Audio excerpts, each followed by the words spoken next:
तो नमस्ते प्रणाम, हम किरण शर्मा। हम मंजू शर्मा अपना यूट्यूब चैनल पर सबके स्वागत करे छी। नमस्ते प्रणाम सब काकी माई दीदी चाची सबके प्रणाम, सब यूट्यूब फैमिली के प्रणाम।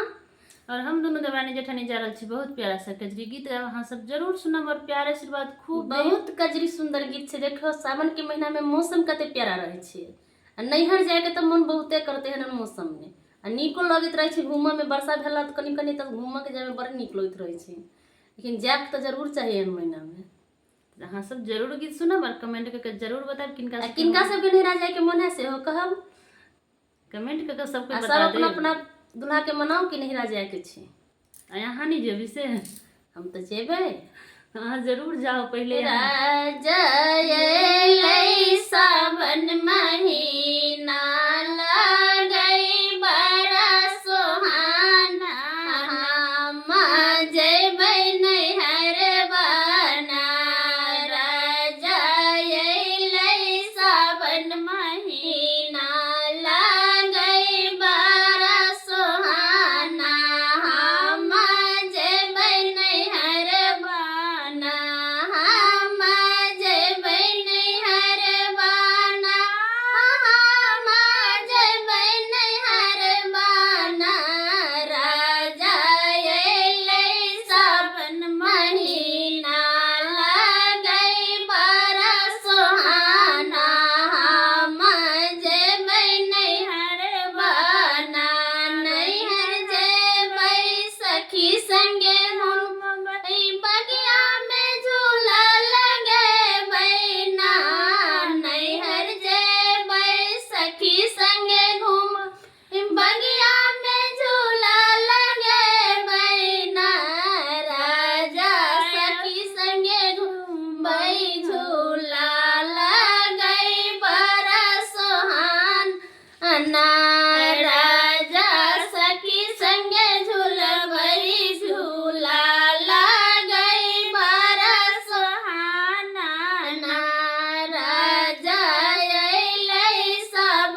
जरूर अहूँ सब जाओ और कजरी गाओ, नैहर में जाकर झूला झूलू कि मौसम बहुत अच्छा रहे छे। सावन महीना में सबके मायके जाए के मन करे छे। और सब गोरा कमेंट करके किनका सबके जाए के मन करे छे मायके में सब कमेंट करके बताएं। अहाँ सबके कमेंट के हम सब इंतजार करब और बहुत प्यारा सा कजरी गीत है, अहाँ सब जरूर कमेंट करब।